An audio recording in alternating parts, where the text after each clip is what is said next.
O rei mais rico que já existiu tinha um segredo: Salomão. O nome evoca sabedoria, riqueza, o templo dourado de Jerusalém. Mas por baixo da imagem de glória, há uma história que a maioria das pessoas nunca ouviu completa.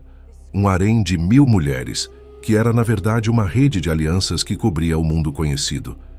Uma visita de uma rainha que veio de longe e deixou em Jerusalém um filho que mudou o destino de um continente.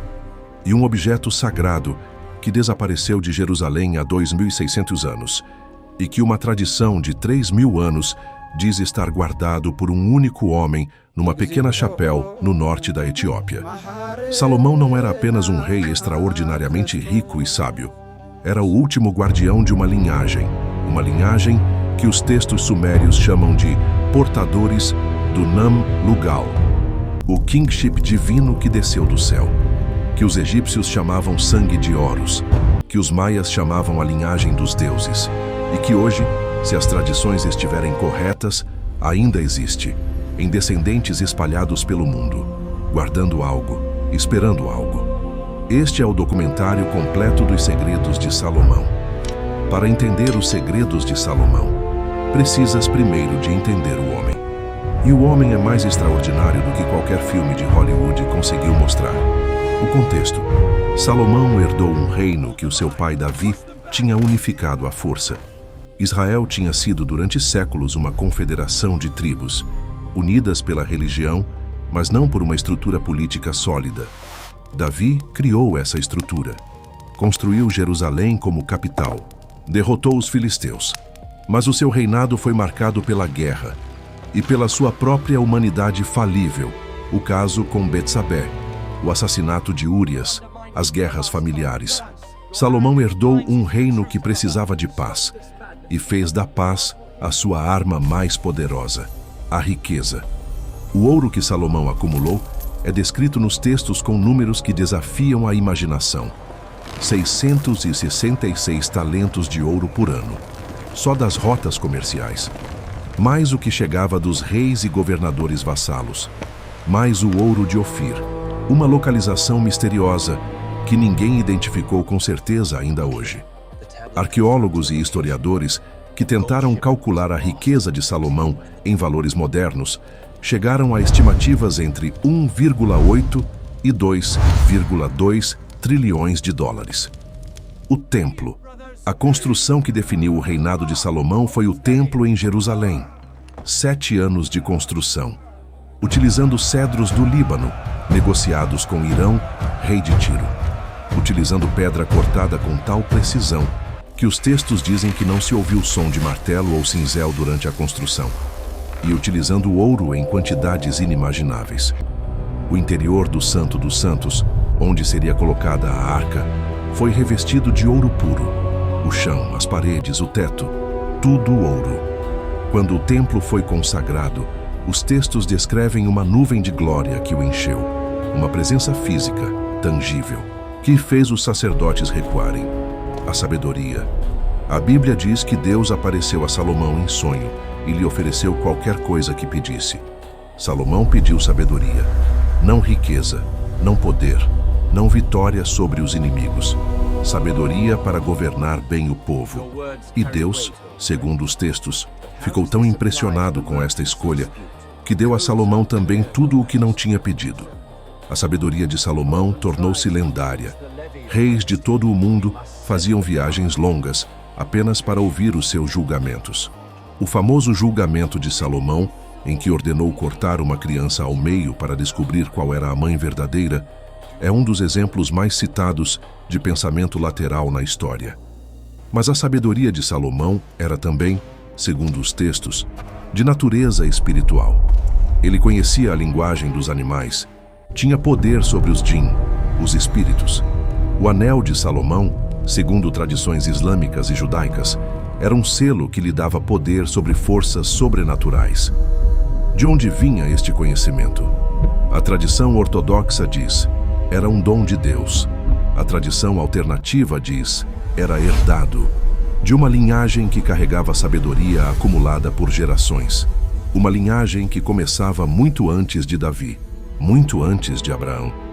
que se perdia em ancestrais que os textos chamavam de patriarcas, com vidas de centenas de anos: Enoque, Matusalém, Noé, e antes deles, os Nefilim, os filhos dos filhos de Deus com as filhas dos homens, a linhagem que carregava sangue diferente. O Anel de Salomão e o controlo dos Jinn. Os textos islâmicos, especialmente as tradições do Hadith e os textos sufis, descrevem o Anel de Salomão com mais detalhe do que qualquer tradição judaica ou cristã. Era um anel com um pentagrama ou hexagrama, dependendo da fonte, gravado nele, com o nome de Deus inscrito, que dava a Salomão poder sobre os Jinn, espíritos que os textos islâmicos descrevem como seres de fogo que existem numa dimensão paralela à humana. Salomão usou os Jinn para construir o templo. A pedra que nenhum martelo podia cortar durante a construção era cortada por um Jinn especial chamado Shamir, um ser sobrenatural que conseguia cortar pedra sem fazer som. Esta tradição é extraordinária, porque é consistente com o que os textos sumérios dizem sobre os Anunnaki a ajudarem na construção de estruturas para os reis que carregavam o Namlugal, os filhos dos deuses, que ajudavam os seus descendentes humanos a construir obras impossíveis. O padrão é o mesmo, em tradições separadas por 1000 anos. O Templo de Salomão não era apenas um edifício religioso, era uma declaração de que Israel tinha acesso a algo que outros reinos não tinham. E quando olhamos para as descrições técnicas do templo, o que encontramos é perturbador. As especificações. O primeiro livro dos reis descreve o templo com precisão de arquiteto: 60 côvados de comprimento, 20 côvados de largura, 30 côvados de altura. O Santo dos Santos, o compartimento interior onde a arca repousaria, era um cubo perfeito, 20 côvados em todas as dimensões, um cubo de ouro puro, paredes de ouro, chão de ouro, teto de ouro, a pedra sem som. Os textos dizem algo extraordinário sobre a construção. Quando o templo estava sendo construído, foi edificado com pedras acabadas diretamente da pedreira. Não se ouviram martelos nem machados, nem qualquer instrumento de ferro na obra durante a construção. Pedra cortada com precisão suficiente para montar sem ajuste no local, sem som de ferramentas durante a construção. Isto é tecnicamente extraordinário. Para cortar pedra com esta precisão sem fazer som, precisas de um método de corte que não seja percussão. Hoje usamos serras de fio de diamante, lasers de corte, abrasivos de alta pressão. Em 950 a.C. Como? Os textos islâmicos respondem com o Shamir, o Jinn que cortava pedra. Os textos judaicos falam de um verme chamado Shamir que cortava pedra. Um ser ou uma ferramenta que cortava rocha dura sem impacto, silenciosamente, com precisão. Soa a mitologia, mas a pedra cortada existe. O silêncio durante a construção está documentado. Algo cortou aquela pedra de uma forma que não compreendemos. O número 666. Há um detalhe nos textos sobre Salomão que raramente é discutido. O peso do ouro que chegava a Salomão por ano, 666 talentos. Nos textos do Apocalipse cristão, 666 é o número do Anticristo. Coincidência? Provavelmente. Mas é curioso que o mesmo número associado ao rei mais sábio e mais rico da história seja também o número associado ao símbolo máximo do mal na tradição cristã posterior. A menos que ambos se refiram a algo mais específico, a uma quantidade de ouro, a um ciclo de entrega, a um cálculo que fazia sentido num sistema de contabilidade que já não compreendemos. A destruição. Em 586 a.C., Nabucodonosor II de Babilônia destruiu Jerusalém, queimou o templo, levou o povo para o exílio e saqueou tudo: vasos de ouro e prata, colunas de bronze, caldeirões, banheiras. Uma lista detalhada dos despojos é preservada no segundo livro dos reis. A arca não está nessa lista. Nunca mais é mencionada nos textos bíblicos depois do reinado de Josias, várias décadas antes da destruição. Como se já não estivesse lá quando os babilônios chegaram. Como se alguém soubesse que a invasão estava a chegar e tivesse agido com antecedência. O segundo templo. Quando os exilados regressaram de Babilônia, reconstruíram o templo. O segundo templo foi consagrado em 516 a.C. Era menor, menos glorioso, sem o mesmo ouro e, mais importante, sem a arca. O Santo dos Santos do segundo templo estava vazio. Os sacerdotes serviam num espaço que foi construído para conter algo que já não estava lá. Realizavam rituais em torno de uma ausência, como guardar um relicário vazio, sabendo que o que devia estar lá estava noutro lugar, em Akshum, ou debaixo do monte do templo, ou em algum lugar que ainda não encontramos. Vamos falar agora de algo que os sermões de domingo raramente abordam: 1000 esposas. A Bíblia diz literalmente isso sobre Salomão. E durante séculos, os comentadores religiosos trataram isso como a grande fraqueza do rei mais sábio, o seu pecado, a sua apostasia.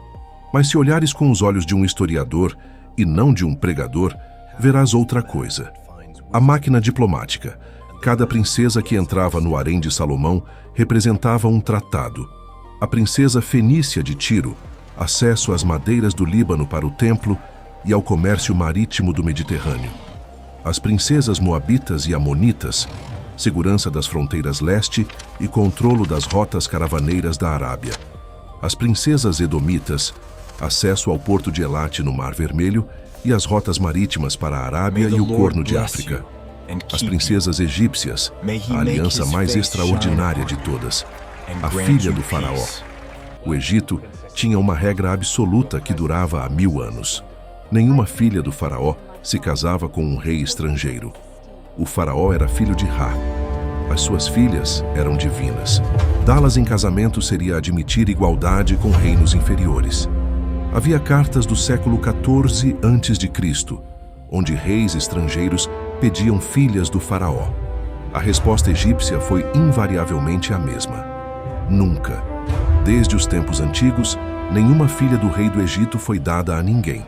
E, no entanto, Salomão recebeu uma princesa egípcia, com a cidade de Gézer como dote, uma cidade que os egípcios tinham conquistado, queimado, e entregaram reconstruída como presente de casamento.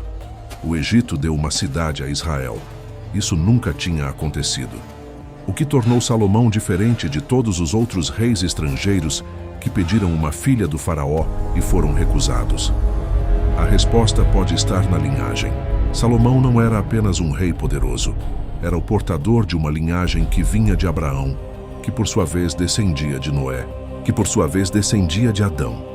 Se os egípcios reconheciam que essa linhagem tinha um estatuto especial, um estatuto que transcendia a política normal, então dar uma filha a Salomão não era humilhação. Era aliança com algo maior, o preço.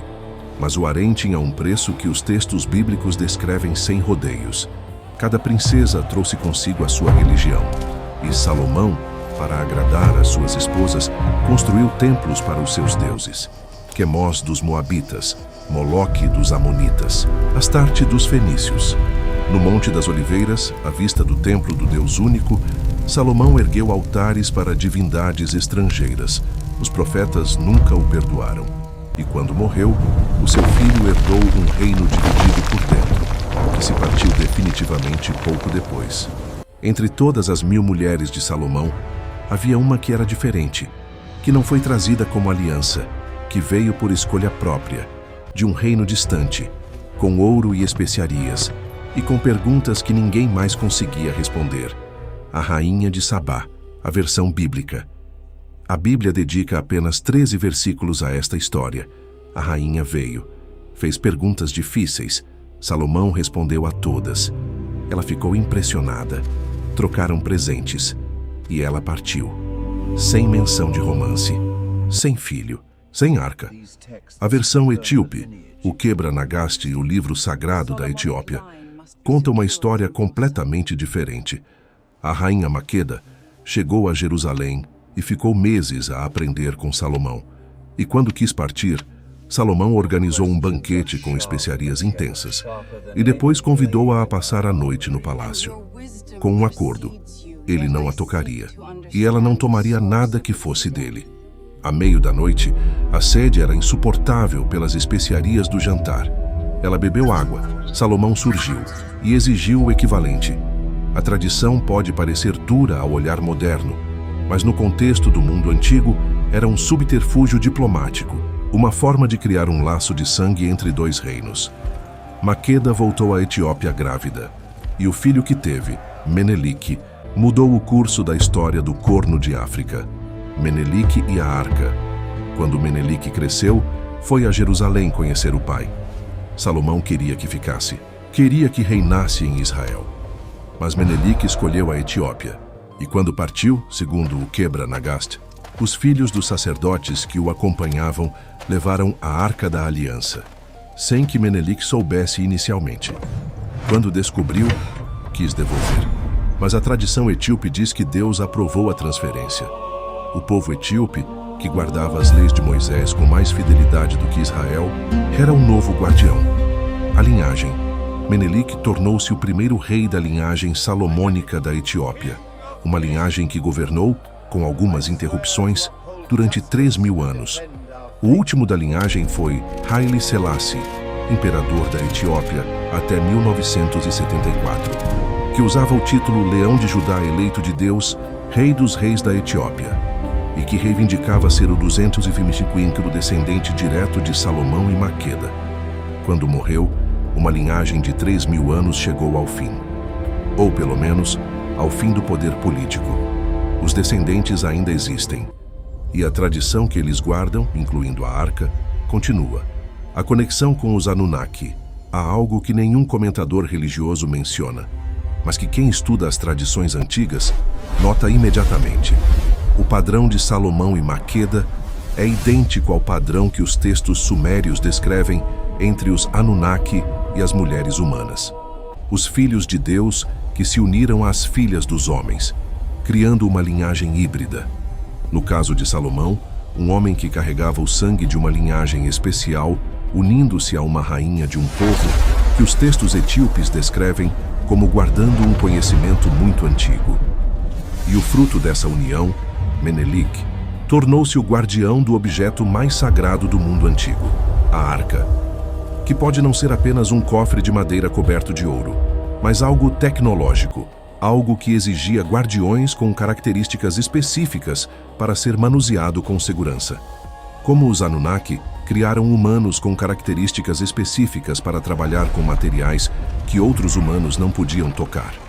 O padrão repete-se, em tradições separadas por milênios e por continentes, como se houvesse uma lógica subjacente.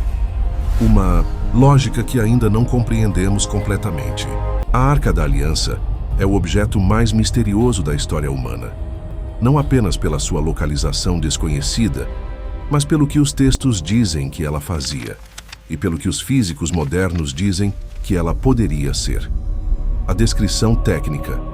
O livro do Êxodo descreve a arca com especificações de engenheiro. Uma caixa de 1,10 m por 66 centímetros por 66 centímetros. Madeira de acácia coberta de ouro puro, por dentro e por fora. 2 metais diferentes separados por um isolante. Com um propiciatório de ouro puro no topo, com 2 querubins de asas estendidas, um em cada extremidade, e as varas de madeira não condutora para transporte. Esta não é a descrição de um objeto sagrado vago. É uma especificação técnica, com dimensões exatas, com materiais específicos, com instruções de manuseamento precisas. Alguém sabia exatamente o que estava a descrever. O poder da arca. Os textos bíblicos descrevem os efeitos da arca com uma consistência perturbadora. As muralhas de Jericó caíram depois de os israelitas marcharem em volta delas com a arca durante 7 dias. Quando os filisteus capturaram a arca, foi uma catástrofe para eles. A estátua do seu deus Dagon caiu e partiu-se.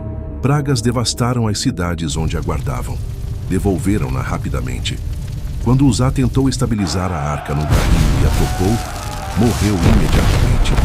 Num único dia, os textos dizem que 50.070 homens de Bet-Semes morreram por olhar para dentro da arca aberta.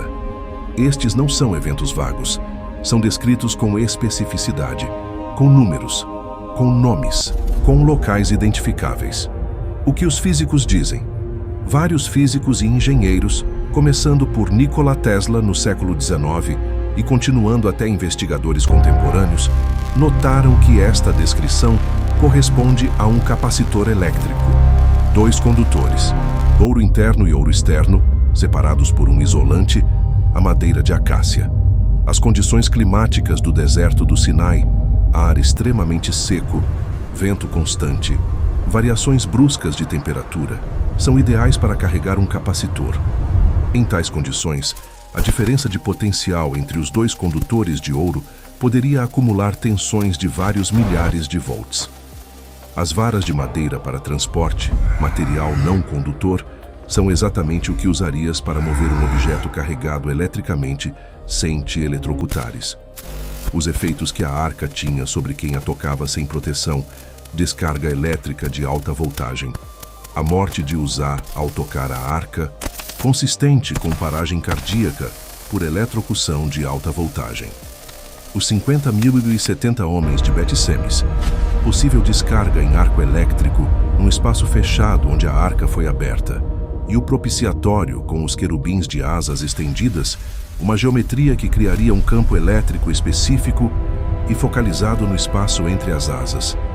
O lugar onde Deus falava, um campo eletromagnético de alta intensidade que produziria sons, visões e efeitos neurológicos específicos a quem estivesse naquele espaço exato, com o nível certo de proteção. A questão das muralhas de Jericó. Se a arca era um capacitor de alta voltagem, a queda das muralhas de Jericó torna-se menos impossível. Frequências sonoras específicas, geradas por um campo elétrico oscilante, podem provocar ressonância em estruturas físicas.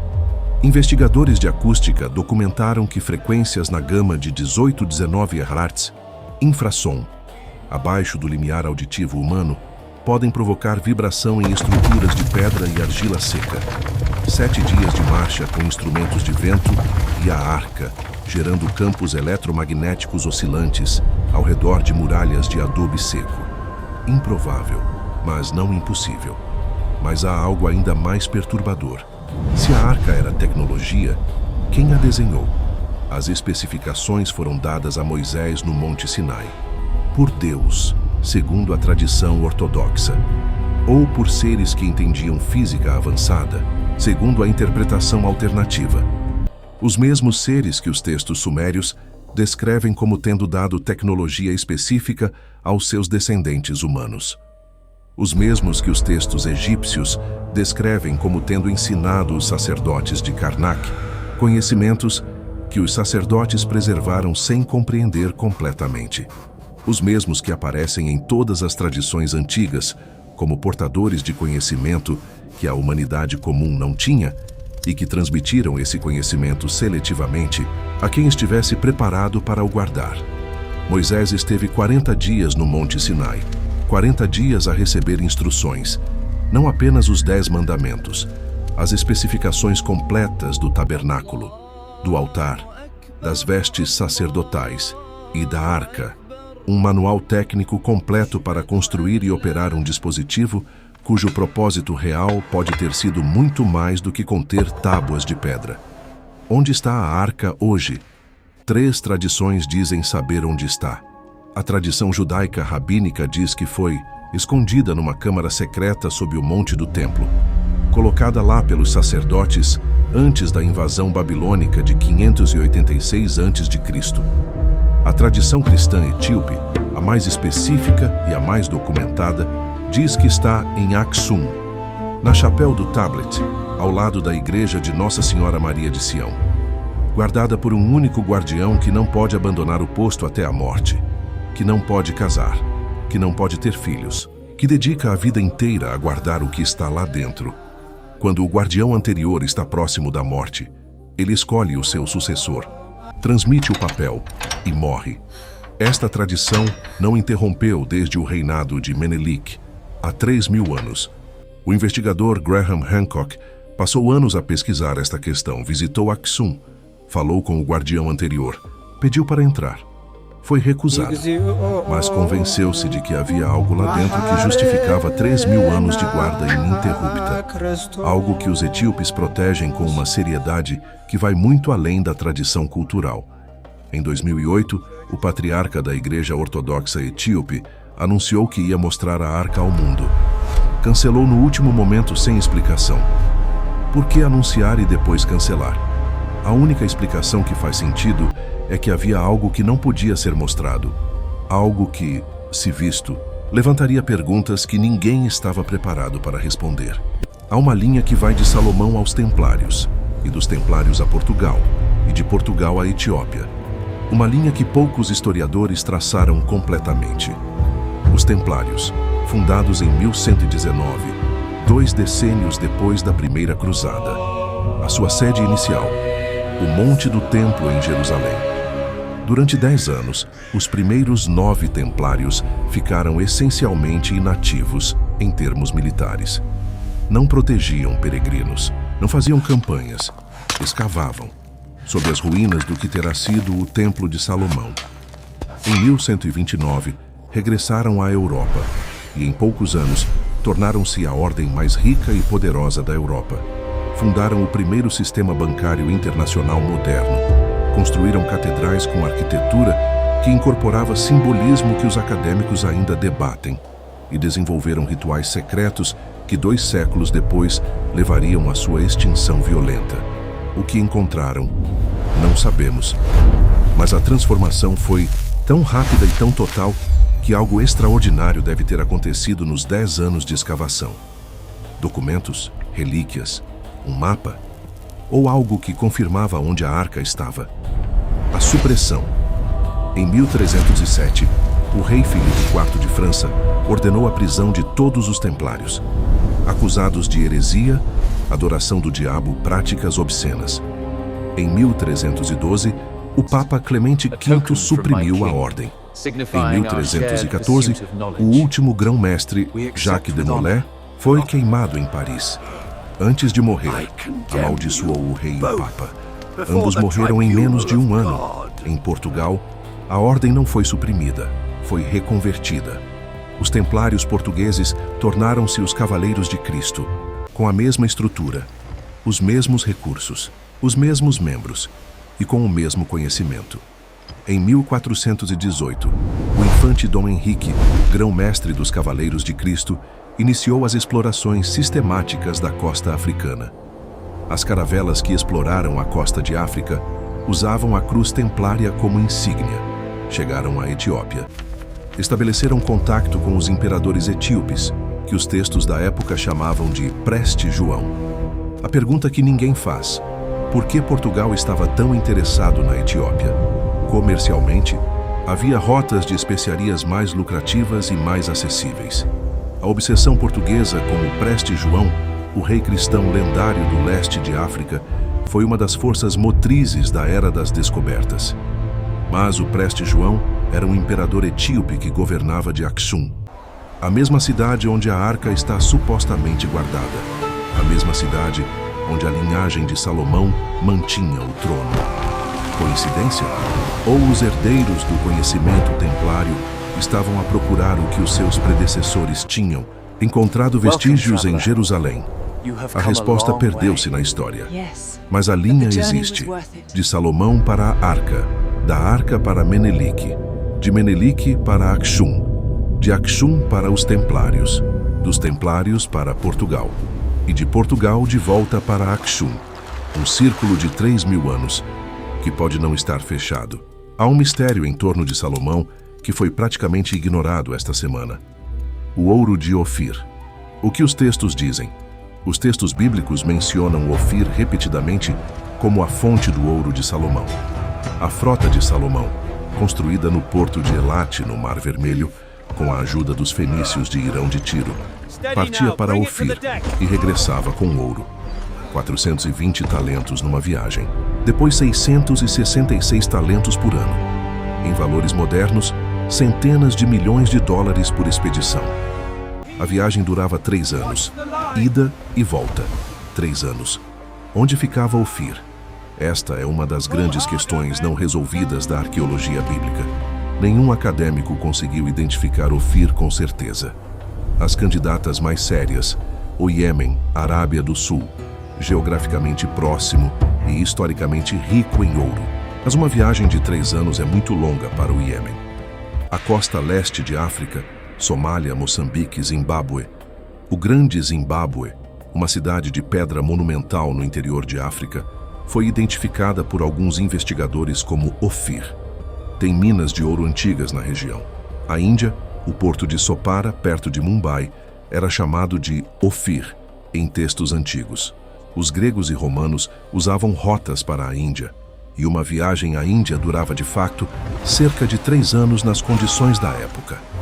A Indonésia, Malásia, onde havia ouro e especiarias em abundância, e onde a viagem de 3 anos faria sentido geográfico. O que a arqueologia encontrou.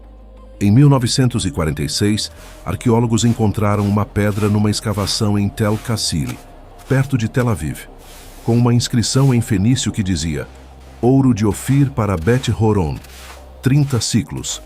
É a única menção extrabíblica de Ofir jamais encontrada. Confirma que Ofir existia, que o ouro vinha de lá, mas não diz onde ficava. A teoria africana e os Anunnaki. Se Ofir ficava em África, especificamente na região do Zimbábue ou Moçambique atuais, há uma conexão extraordinária com algo que vimos quando exploramos os Anunnaki. Os textos sumérios descrevem os Anunnaki a minerar ouro na África Austral. Enki e os seus serventes, na região que os textos descrevem como Abzu, que muitos investigadores identificam com o sul de África. As minas mais antigas conhecidas no mundo, a mina de Lyon, em Suazilândia, foram datadas de 43 mil anos, muito antes de qualquer civilização conhecida. Quem minuciava nelas?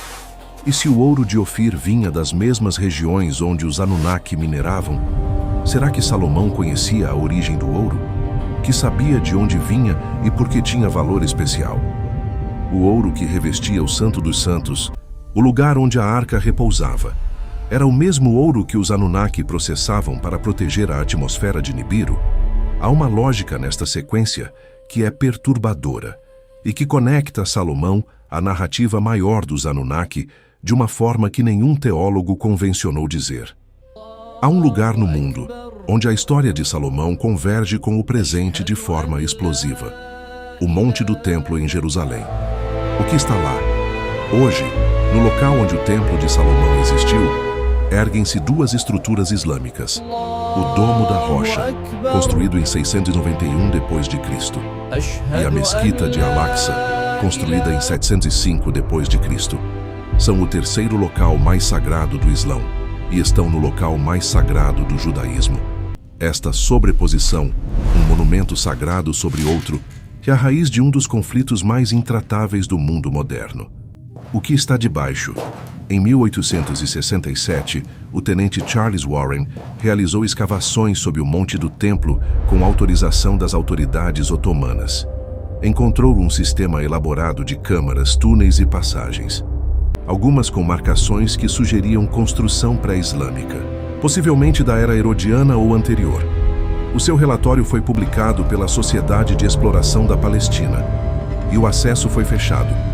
Ninguém realizou desde então uma escavação arqueológica científica extensiva sob o Monte do Templo. Por que não? As autoridades islâmicas que administram o Monte do Templo, o Waqf jordano, proíbem qualquer escavação. As autoridades israelenses, por acordo após a reunificação de Jerusalém em 1967, entregaram a administração do monte ao Waqf.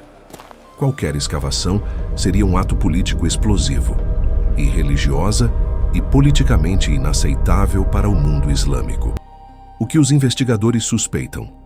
Há câmaras sob o Monte do Templo que nunca foram abertas com equipamento científico moderno. Em 1981, uma equipe israelense abriu um túnel acidentalmente durante obras de renovação no bairro muçulmano. Encontraram o que pareciam ser câmaras seladas. Houve confrontos físicos. O túnel foi rapidamente selado novamente. Ninguém divulgou o que estava lá dentro. A pergunta que a política não deixa responder: se os templários escavaram aqui durante 10 anos, Se o tenente Warren encontrou estruturas elaboradas, se câmaras foram descobertas acidentalmente em 1981, o que está debaixo do Monte do Templo? Os textos bíblicos mencionam passagens secretas, câmaras onde objetos sagrados eram guardados. Jeremias escondeu relíquias antes da invasão babilônica. Os sacerdotes guardaram documentos, as escrituras originais, as genealogias, os registros do templo. Ou está lá alguma coisa que nem sequer sabemos que deveria estar lá? Salomão, o rei mais sábio da história, construiu o templo com o conhecimento dos Jinn, com especificações que vinham de uma fonte que transcendia o humano comum. Teria construído apenas o que vemos acima da pedra? Ou teria construído também o que está debaixo? A resposta, se existir, está num lugar que a política e a religião impedem de ser explorado. Por enquanto, há algo que une todos os temas: o harém, a rainha de Sabá, a arca, os templários, é a linhagem. O que os textos dizem? Os textos bíblicos são claros. A linhagem de Davi e Salomão era especial. Deus fez um pacto com Davi. A sua linhagem governaria para sempre. A tua casa e o teu reino durarão para sempre diante de mim. O teu trono será estabelecido para sempre. O pacto não foi com Israel como povo, foi com a linhagem específica de Davi. E essa linhagem continuou, mesmo quando Israel foi destruído, mesmo quando o templo ardeu, mesmo quando o povo foi levado para o exílio. A linhagem de Davi sobreviveu na Judéia, em Babilônia, em Pérsia, em Alexandria e, segundo o Quebra-Nagast, na Etiópia. Haile Selassie, o último guardião. Haile Selassie nasceu em 1892, com o nome de Tafari Makonnen. Era o neto de um governador etíope que reivindicava descender diretamente de Salomão e Maqueda. Ascendeu ao trono em 1930 como imperador da Etiópia e adoptou o título completo que a linhagem salomônica sempre usou: Leão de Judá, eleito de Deus, Rei dos Reis da Etiópia. Cada parte deste título é significativa. Leão de Judá, a tribo de Salomão, de Davi, do próprio Jesus na tradição cristã. Eleito de Deus, não apenas governante político, intermediário entre o divino e o humano. Rei dos Reis, o título que os imperadores etíopes reivindicavam desde Menelik. Haile Selassie governou a Etiópia durante 44 anos. E durante esse tempo, tornou-se algo mais do que um chefe de Estado.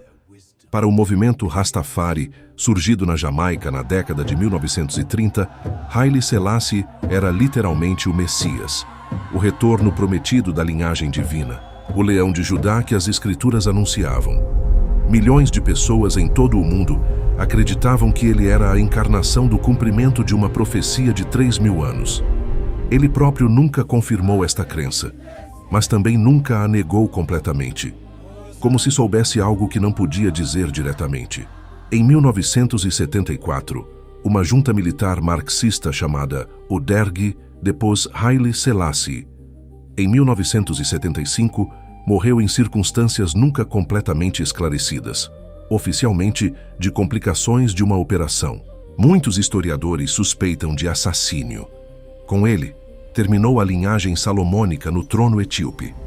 3.000 anos de continuidade ininterrupta, terminados por generais que acreditavam que a história era apenas política e economia, sem compreender o que estavam a terminar. Ou talvez compreendendo, e fazendo-o deliberadamente. O Nam-Lugal e a linhagem de Salomão. Os textos sumérios falam do Nam-Lugal, o kingship divino. Desceu do céu. Foi dado a cidades específicas. Passou de uma para outra. Era transmitido, não conquistado. O rei que carregava o Nam-Lugal não era apenas um governante político, era o intermediário entre o divino e o humano. A ponte entre os Anunnaki e os povos que eles criaram e ensinaram. Salomão era o portador do Nam-Lugal da linhagem de Israel. E quando ele morreu, quando o reino se dividiu, quando Babilônia destruiu Jerusalém, o Nam-Lugal não desapareceu. Transferiu-se. Para onde? A tradição etíope diz: para Menelik, para Axum, para a linhagem salomônica da Etiópia. E essa linhagem governou, com toda a autoridade do Nam-Lugal, até 1974, quando foi interrompida pela força. Mas o Nam-Lugal não pode ser destruído pela força. Segundo os textos sumérios, ele apenas se transfere. Para onde se transferiu em 1974? Não sabemos, mas os descendentes de Haile Selassie ainda vivem. E a tradição que carregam, mesmo sem trono, mesmo sem poder, é a mais longa linhagem real documentada da história humana. Os descendentes hoje, a Casa Imperial da Etiópia, a família Solomonide, existe ainda, dispersa pelo mundo, nos Estados Unidos, na Europa, na Etiópia. O príncipe Hermias Haile Selassie, neto de Haile Selassie, vive nos Estados Unidos. Continua a representar a Casa Imperial Etíope. Continua a reivindicar a linhagem que começa em Salomão. E continua a guardar a tradição que foi transmitida de geração em geração durante 3.000 anos. Não como poder político, como memória, como identidade. Como a consciência de que há um fio que liga o presente a algo muito mais antigo. Um fio que a política pode cortar temporariamente, mas que o tempo, segundo as tradições que o preservaram, sempre encontra uma forma de reatar. O que ficou de Salomão? Não o templo. Foi destruído pelos babilônios em 586 a.C. O segundo templo, construído depois do exílio, foi destruído pelos romanos em 70 depois de Cristo. Onde o templo esteve, hoje fica a esplanada das mesquitas, com o Domo da Rocha. Um dos locais mais disputados do mundo, não o reino. Dividiu-se depois da sua morte. Foi conquistado, dispersado. O que ficou? Os textos, os provérbios, o Eclesiastes, o Cântico dos Cânticos. Uma sabedoria que ainda hoje é citada, que ainda inspira, que ainda desafia. A tradição, o Quebra-Nagast, os judeus etíopes, a linhagem que se perpetuou. A consciência de que houve um momento, brevíssimo na escala da história, em que um reino pequeno naquela faixa estreita de terra entre o Mediterrâneo e o deserto tocou algo que transcendia a política e a economia. Algo espiritual, ou tecnológico, ou ambos. A Arca. A pergunta que os arqueólogos não fazem. Há uma escavação que nunca foi feita. Sob o Monte do Templo em Jerusalém, o local mais sagrado para judeus e muçulmanos. O terceiro mais sagrado para os cristãos. Uma escavação arqueológica extensiva ali seria politicamente impossível. Mas se fosse possível, o que encontrariam? Em 1867, o tenente Charles Warren fez túneis sob o Monte do Templo com autorização otomana. Encontrou câmaras, passagens, espaços que não constavam de nenhum mapa. O seu relatório foi publicado e depois o acesso foi fechado para sempre. Ninguém mais entrou naquelas câmaras com equipamento de pesquisa científica. O que está debaixo do Monte do Templo? Câmaras vazias, relíquias, documentos ou nada? Porque o que estava lá foi levado por Menelik, ou pelos Templários, ou por alguém que ainda não identificamos. O círculo. Os segredos de Salomão formam um círculo. Começam com o rei mais rico e mais sábio da história. Passam pela rainha que veio de longe e deixou um filho que carregou o objeto mais sagrado do mundo para a África. Passam pelos templários que escavaram em Jerusalém e regressaram transformados. Passam por Portugal, que seguiu os rastros até ao Corno de África. E terminam, ou não terminam, numa pequena capela em Aksum, onde um homem guarda algo que prometeu guardar, até a morte. E quando ele morrer, outro assumirá o lugar.